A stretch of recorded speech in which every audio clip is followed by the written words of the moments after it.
Postwar Britain 1945–1979, Labour government 1945–51. After the Second World War, the landslide 1945 election returned the Labour Party to power and Clement Attlee became Prime Minister of the United Kingdom. The party quickly nationalised critical sectors of the economy, especially declining industries. The Bank of England was nationalised along with railways, see Transport Act 1947, coal mining, public utilities, and heavy industry. The most controversial case was the takeover of the highly profitable iron and steel industry, which was opposed and finally reversed by the Conservatives. Welfare state. A comprehensive welfare state was created with the National Insurance Act 1946, in which people in work paid a flat rate of national insurance. In return, they and the wives of male contributors were eligible for flat-rate pensions, sickness benefit, unemployment benefit, and funeral benefit. Various other pieces of legislation provided for child benefit and support for people with no other source of income. In the estimation of historians and later politicians of the major parties, the most successful and permanent program was the creation of a National Health Service, which started operations in 1947. It entitled all citizens to health care, which, funded by taxation, was free at the point of delivery. The opposition from physicians was bought off by allowing them to keep lucrative private practices on the side. All hospitals were nationalised and brought into the system. John Carrier and Ian Kendall find that the mission for Minister of Health Aneurin Bevan was resolving the potential conflict between the aim of providing a universalist, comprehensive health service of a good standard and that of containing health costs to a reasonable level, and how to finance the system in such a way that certainty and sufficiency of funds could be guaranteed. Michael Foot adds that Bevan had to persuade the most conservative and respected profession in the country to accept and operate the Labour government's most intrinsically socialist proposition. In the end, historians give Bevan the major credit for the success. One of the main achievements of Attlee's government was the maintenance of near full employment. The government maintained most of the wartime controls over the economy, including control over the allocation of materials and manpower, and unemployment rarely rose above 500,000, or 3% of the total workforce. In fact, labor shortages proved to be more of a problem. One area where the government was not quite as successful was in housing, which was also the responsibility of Aneurin Bevan. The government had a target to build 400,000 new houses a year to replace those which had been destroyed in the war, but shortages of materials and manpower meant that less than half this number were built. Foreign affairs. Despite the heavy American grants of Lend-Lease food, oil and munitions which did not have to be repaid plus American loans, and a grant of money and loans from Canada at the end of the war, Britain was on the verge of bankruptcy. John Maynard Keynes argued the only solution was to drastically cut back the spending on the British Empire, which amounted to £2,000. The post-war overseas deficit was £1,400, warned Keynes. And it is this expenditure which is wholly responsible for either financial difficulties. Both Churchill and Attlee ignored his advice and kept spending heavily, in part by borrowing from India. The United States provided a large 50-year loan in 1946, and the sudden grant of independence to India and Pakistan in 1947 sharply cut expenses. Marshall Plan money began flowing in 1948, and by the time it ended in 1951, the financial crisis was over. The new Labour government knew the expenses of British involvement across the globe were financially crippling. The post-war military cost £200 million a year to put 1.3 million men and a few thousand women in uniform, keep operational combat fleets stationed in the Atlantic, the Mediterranean, and the Indian Ocean, as well as Hong Kong, fund bases across the globe, as well as 120 full RAF squadrons. Britain now shed traditional overseas military roles as fast as possible. American financial aid was available on Washington's terms as seen in the 1945 loan. The convertibility of sterling crisis of 1947, the devaluation of sterling in 1949, and the rearmament program in support of the U.S. in the Korean War, 1950–53. On the other hand, he had some success in convincing Washington to take over roles that were too expensive for Britain, including the rebuilding of the European economy and supporting anti-communist governments in Greece and elsewhere. Bevan had the firm support of his party, especially Prime Minister Clement Attlee, despite a left-wing opposition. Top American diplomats such as Dean Aikson trusted Bevan and worked through him. India. For decades, the Conservatives were split on India between die-hard imperialists led by Churchill and moderate elements who tried to provide limited local control. Meanwhile, the small Labour minority in Parliament was sympathetic to the Congress movement led by Mahatma Gandhi and Jawaharlal Nehru. Decolonization was never a major election issue. Labour was not officially in favour of decolonization when it was elected in 1945. With violence escalating in India after the war, but with British financial power at a low ebb, large-scale military involvement was impossible. The Viceroy of India warned he needed a further 7 army divisions to prevent communal violence if independence negotiations failed. None were available, so political restructuring was accelerated. The Labour government gave independence to India and Pakistan in an unexpectedly quick move in 1947. One recent historian and Conservative Party sympathizer, Andrew Roberts, says the independence of India was a national humiliation, but it was necessitated by urgent financial, administrative, strategic, and political needs. Whereas Churchill in 1940–45 had tightened the hold on India and imprisoned the Congress leadership, Labour had looked forward to making it a fully independent dominion like Canada or Australia. Many of the Congress leaders in India had studied in England and were highly regarded as fellow idealistic socialists by Labour leaders. Attlee was the Labour expert on India and took special charge of decolonization. Attlee found that Churchill's viceroy, Field Marshal Wavell, was too imperialistic, too keen on military solutions. He wanted 7 more army divisions and too neglectful of Indian political alignments. The new viceroy was Lord Mountbatten, the dashing war hero and a cousin of the king. The boundary between the newly created states of Pakistan and India involved the widespread resettlement of millions of Muslims and Hindus and many Sikhs. Extreme violence ensued when Punjab and Bengal provinces were split. Historian Yasmin Khan estimates that between 500,000 and 1 million men, women, and children were killed. Gandhi himself was assassinated by a Hindu activist in January 1948. Popular and elite opinion in Britain at the time did not view Indian independence as a humiliation, but as a successful completion of a process long underway, and strongly supported by Labour and indeed most of the Conservative Party as well. A major reason that Churchill was in the wilderness during the 1930s was his refusal to support the Conservative position in favour of independence for India.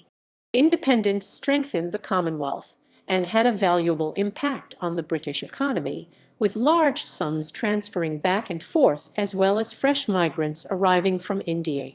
In sharp contrast, France felt humiliated by its loss of its colonies, especially Algeria and Vietnam. The success in India encouraged and emboldened the development programs of ambitious young British colonial officials in Africa and the rest of Asia. In sharp contrast, the British people were disappointed with their humiliation in Mandatory Palestine. They had managed to alienate both sides. Arabs and Jews had been fighting for years in nasty conflicts that were still fierce 7 decades later. The British decided to get out in 1948 so as not to further alienate their very large clientele in the Arab nations. International relations. Britain became a founding member of the United Nations during this time and of NATO in 1949. Under Foreign Minister Ernest Bevin, Britain took a strong anti-Soviet position in the emerging Cold War. Cooperation with the United States was good, except in the area of nuclear weapons, where President Harry Truman ended cooperation. Britain had to develop its own nuclear arsenal, with the first test in 1952. Mandatory military service continued, as despite the end of WW2, Britain continued to wage numerous small conflicts around the globe: the Malayan Emergency, 1948–1960, in Kenya against the Mau Mau Uprising 1952–60, and against Egypt in the 1956 Suez Crisis. Finances. International finance was a troublesome issue, as Britain had used up all its reserves and had to borrow large sums from the United States and from the International Monetary Fund. The U.S. provided a loan of $3.75 billion US $57 billion in 2017 at a low 2% interest rate. Canada loaned an additional US$19 billion US $16 billion in 2017. Starting in 1948, the United States provided grants of $3.03 billion, about US $33 billion in 2017. These funds came through the Marshall Plan and did not have to be repaid. However, they carried the proviso that Britain modernize the management of its major corporations. The aid permitted Britain to provide consumption at tolerable levels despite the austerity. About 40% of the dollars went for food, drink, and tobacco from the U.S. and 40% on raw materials. The remainder went mostly for machinery and oil. By 1950, the Korean War caused a new heavy drain on the Treasury for military expenses. This caused the bitter split inside the Labour Party. The Conservatives made austerity a major issue in the general election of 1950. Labour lost most of its large majority. The swing was 3.6% against it, and it lost 78 seats, leaving Attlee with a slim majority in the House. However, a year later Labour lost the general election of 1951 despite polling more votes than in the 1945 election, and indeed more votes than the Conservative Party. Conservative government 1951–64. Winston Churchill 1951–55. Winston Churchill again became Prime Minister. His third government after the wartime national government and the short caretaker government of 1945 would last until his resignation in 1955. During this period, he renewed what he called the special relationship between Britain and the United States and engaged himself in the formation of the post-war order. His domestic priorities followed the post-war consensus with minor adjustments. However, foreign policy crises took center stage. They were partly the result of the continued decline of British military and imperial prestige and power. In February 1952, King George VI died and was succeeded by his eldest daughter Elizabeth. Her coronation on 2 June 1953 gave the British people a renewed sense of national pride and enthusiasm which had been lowered by the war. Anglo-Iranian Oil Dispute. In March 1951, the Iranian parliament, the Majlis, voted to nationalize the Anglo-Iranian Oil Company (AOC) and its holdings by passing a bill strongly backed by Mohammad Mossadegh, who was elected prime minister the following April by a large majority of the parliament. The International Court of Justice was called in to settle the dispute, but a 50/50 profit-sharing arrangement with recognition of nationalisation was rejected by Mossadegh. Direct negotiations between the British and the Iranian government ceased, and over the course of 1951, the British ratcheted up the pressure on the Iranian government and explored the possibility of a coup against it. U.S. President Harry S. Truman was reluctant to agree, placing a much higher priority on the Korean War. Churchill's return to power and Eisenhower's presidency brought with them a policy of undermining the Mossadegh government. Both sides floated proposals unacceptable to the other, each side believing that time was on its side. Negotiations broke down, and as the blockade's political and economic costs mounted inside Iran, coup plots arose from the army and pro-British factions in the Majlis. The Mau Mau Rebellion. In 1951, grievances against the colonial distribution of land came to a head, with the Kenya-Africa Union demanding greater representation and land reform. When these demands were rejected, more radical elements came forward, launching the Mau Mau Rebellion in 1952. On 17 August 1952, a state of emergency was declared, and British troops were flown to Kenya to deal with the rebellion. As both sides increased the ferocity of their attacks, the country moved to full-scale civil war. Malayan Emergency. In Malaya, a rebellion against British rule had been in progress since 1948, led by communists based in the local Chinese community. Once again, Churchill's government inherited a crisis, and once again Churchill chose to use direct military action against those in rebellion while attempting to build an alliance with those who were not. He stepped up the implementation of a hearts and minds campaign and approved the creation of fortified villages, a tactic that would become a recurring part of Western military strategy in Southeast Asia, especially in the American role in the Vietnam War. Anthony Eden, 1955–57. Suez Crisis. In April 1955, Churchill finally retired, and Sir Anthony Eden succeeded him as Prime Minister. Eden was a very popular figure, as a result of his long wartime service and also his famous good looks and charm. On taking office, he immediately called a general election, at which the Conservatives were returned with an increased majority. He left domestic issues to his lieutenants such as Rab Butler and concentrated largely on foreign policy, forming a close alliance with U.S. President Dwight Eisenhower. On 26 July 1956, Gamal Abdel Nasser, president of Egypt, nationalized the Suez Canal Company in violation of the international agreement he had signed with the UK in 1954. It had been owned and controlled by Britain since 1875 and was seen as essential to national defense and access to the Far East. Eden, drawing on his experience in the 1930s, saw Nasser as another Mussolini who had to be stopped. In November 1956, after months of negotiation and attempts at mediation had failed to dissuade Nasser, Britain and France, in conjunction with Israel, invaded Egypt and occupied the Suez Canal zone. Eisenhower had warned Eden not to do it, saying the American people would never approve of a military solution to the crisis. He threatened to use financial pressure unless the British withdrew from Egypt. Eden had ignored Britain's financial dependence on the U.S. in the wake of World War II and was forced to bow to American pressure to withdraw. Eden had poor staff support because the Foreign Office, Commonwealth Relations Office, and Colonial Office had been slow to realize the need for change in Britain's world role. After Suez, they started to heed Treasury warnings about the effect of high defense expenditure on the economy and the slow growth of the British population, compared with the United States and the Soviet Union. Historians often use the crisis to mark the end of Britain's status as a superpower, being able to act and control international affairs without assistance or coalition. Harold Macmillan, 1957–63. Eden resigned in the wake of the Suez Crisis, and his Chancellor of the Exchequer, Harold Macmillan, succeeded him as Prime Minister on 10 January.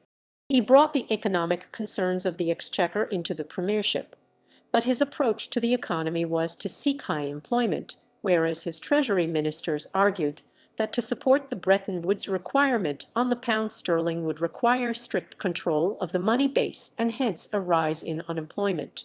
Their advice was rejected, and in January 1958, all the Treasury ministers resigned. Macmillan brushed aside this incident as a little local difficulty. Macmillan wanted the new National Incomes Commission to institute controls on income as part of his growth without inflation policy. It failed when the unions boycotted it.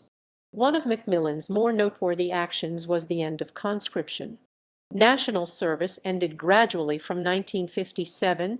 In November 1960, the last men entered service. With British youth no longer subject to military service, and with post-war rationing and Reconstruction ended, the stage was set for the social uprisings of the 1960s to commence. Macmillan took close control of foreign policy. He worked to narrow the post-Suez rift with the U.S., where his wartime friendship with Dwight D. Eisenhower was useful, and the two had a pleasant conference in Bermuda as early as March 1957. The amiable relationship continued with President John F. Kennedy after 1960. Macmillan also saw the value of a rapprochement with Europe and sought entry to the common market.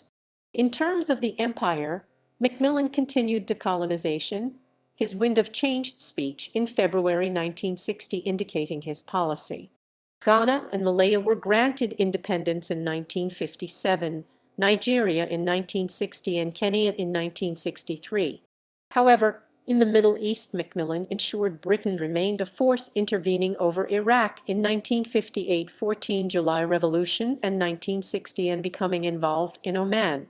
Immigrants from the Commonwealth flocked to England after the British government posted invitations in the British West Indies for workers to come to England to help the mother country. He led the Tories to victory in the October 1959 general election, increasing his party's majority from 67 to 107 seats. Following the technical failures of a British independent nuclear deterrent with the Blue Streak and the Blue Steel projects, Macmillan negotiated the supply of American Polaris missiles under the Nassau Agreement in December 1962. Previously, he had agreed to base 60 Thor missiles in Britain under joint control, and since late 1957, the American McMahon Act had been eased to allow Britain more access to nuclear technology. Britain, the U.S., and the Soviet Union signed the Partial Test Ban Treaty in autumn 1963. Britain's application to join the common market was vetoed by French President Charles de Gaulle on 29 January 1963, in due to his fear that the end would be a colossal Atlantic community dependent on America, and personal anger at the Anglo-American nuclear deal. Britain's balance of payments problems led to the imposition of a 7-month wage freeze in 1961. This caused the government to lose popularity and led to a series of by-election defeats. He organized a major cabinet change in July 1962, but he continued to lose support from within his party. He resigned on 18 October 1963 after he had been admitted to hospital for prostate trouble. He died 23 years later in 1986. Alec Douglas-Home, 1963-64. Macmillan's successor was the Earl of Home, Alec Douglas-Home. However, as no prime minister had led from the House of Lords since the Marquess of Salisbury in 1902, Home chose to become a member of Parliament so he could enter the House of Commons. He disclaimed his earldom and, as Sir Alec Douglas-Home, contested a by-election in the safe seat of Kinross and West Perthshire. He won and is the only prime minister to resign the Lords to enter the Commons. His demeanour and appearance remained aristocratic and old-fashioned, however. His understanding of economics was primitive, and he gave his chancellor Reginald Maudling free rein to handle financial affairs. Home's few domestic policies were not well received, but he did abolish retail price maintenance, which allowed consumers to find more bargains on sale. He enjoyed dealing with foreign policy, but there were no major crises or issues to resolve. His foreign minister Rab Butler was not especially energetic. Britain's application to join Europe had already been vetoed by de Gaulle, the Cuban Missile Crisis had been resolved, and Berlin was again on the back burner. Decolonization issues were largely routine, and the Rhodesia and South African crises lay in the future. In the 1964 general election, the Labour Party was returned to power under Harold Wilson. Douglas-Home became leader of the opposition. In July 1965, Edward Heath defeated Reginald Maudling and Enoch Powell to succeed him as Conservative Party leader.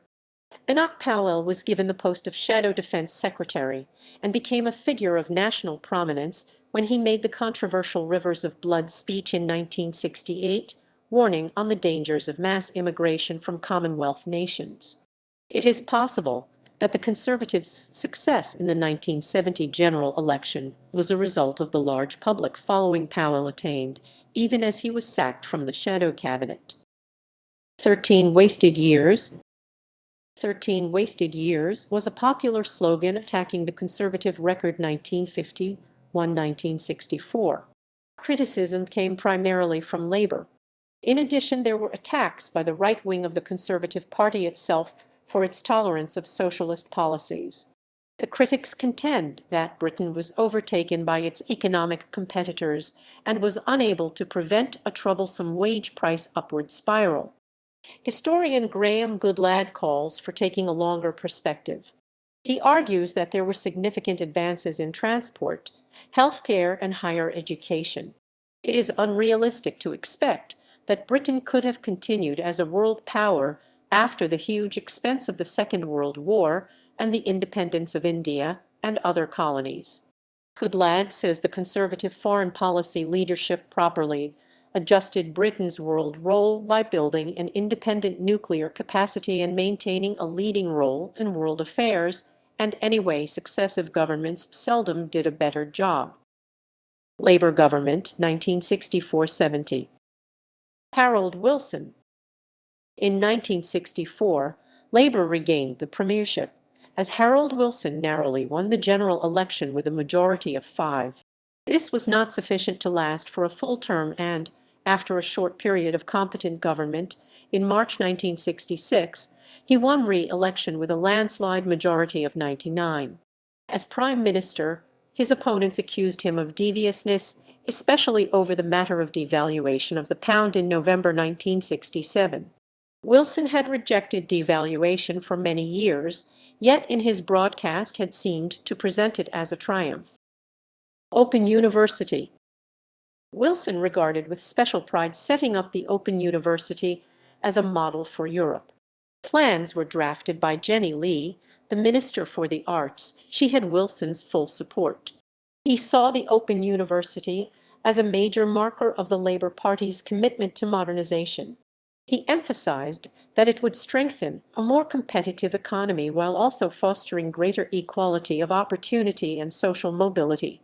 He especially favored heavy use of technology, such as television and radio broadcast of its courses. There were strong doubters and opponents in the government and in commercial broadcasting. Wilson outmaneuvered them to get the budget approved, even though its sums proved far too small. Vietnam War. Overseas, Wilson was troubled by crises in Rhodesia and South Africa. The Vietnam War was a delicate issue, as President Lyndon Johnson urgently needed a symbolic British military presence. "Lyndon Johnson is begging me even to send a bagpipe band to Vietnam," Wilson told his cabinet in December 1964. Labour decided not to antagonize its strong anti-war element and refused Johnson's pleas. However, Wilson provided the Americans with intelligence, military weapons, and jungle training, and allowed some 2,000 British soldiers to volunteer for service in Vietnam. Industrial strike. In addition to the damage done to its reputation by devaluation, Wilson's government suffered from the perception that its response to industrial relations problems was inadequate. A 6-week strike of members of the National Union of Seamen, which began shortly after Wilson's re-election in 1966, did much to reinforce this perception, along with Wilson's own sense of insecurity in office.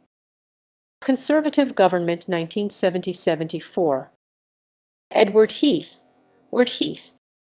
The premiership of his successor, Sir Edward Heath, was the bloodiest in the history of the Northern Ireland Troubles. He was Prime Minister at the time of Bloody Sunday in 1972, when 14 unarmed men were killed by British soldiers during a banned civil rights march in Derry. In 2003, he gave evidence to the Saville inquiry and claimed that he never promoted or agreed to the use of unlawful lethal force in Northern Ireland.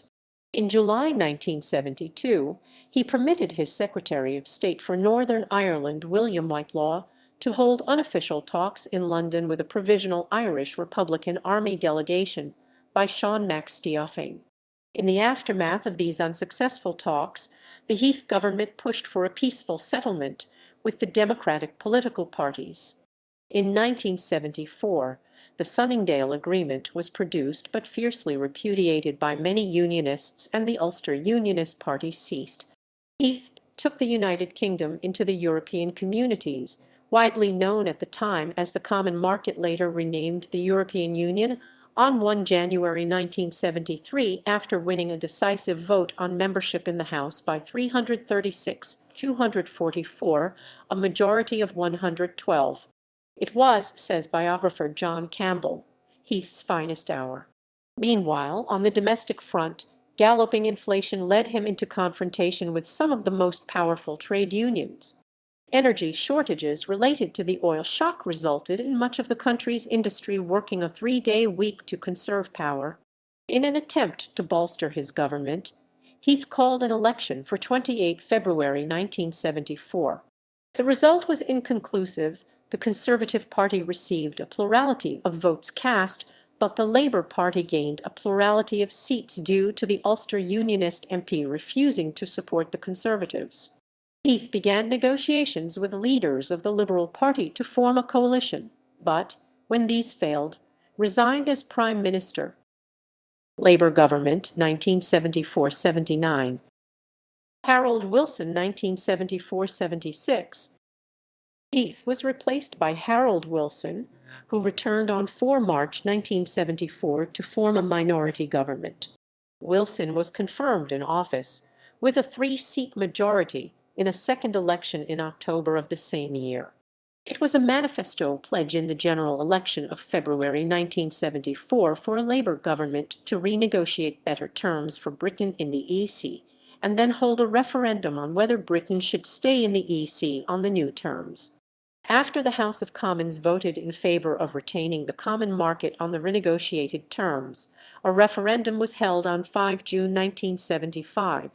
A majority were in favour of retaining the common market. But Wilson was not able to end the economic crisis. Unemployment remained well in excess of 1 million, inflation peaked at 24% in 1975, and the national debt was increasing. The rise of punk rock bands such as the Sex Pistols and the Clash were a reflection of the discontent felt by British youth during the difficulties of the late 1970s. James Callaghan, 1976-79. Wilson announced his surprise resignation on 16 March 1976 and unofficially endorsed his Foreign Secretary James Callaghan as his successor. His broad popularity in many parts of the Labour movement saw him through 3 ballots of Labour MP, defeating the arch-Bevanite Michael Foot, the main left-wing candidate. Callaghan was the first Prime Minister to have held all 3 leading cabinet positions: Chancellor of the Exchequer, Home Secretary, and Foreign Secretary prior to becoming Prime Minister. Callaghan's support for and from the union movement should not be mistaken for a left-wing position. Callaghan continued Wilson's policy of a balanced cabinet and relied heavily on Michael Foot. Foot was made leader of the House of Commons and given the task of steering through the government's legislative program. Callaghan's time as Prime Minister was dominated by the troubles in running a government with a minority in the House of Commons. By-election defeats had wiped out Labour's 3-seat majority by early 1977. Callaghan was forced to make deals with minor parties in order to survive, including the Lib-Lab Pact. He had been forced to accept referendums on devolution in Scotland and Wales. The first went in favour, but did not reach the required majority, and the second went heavily against.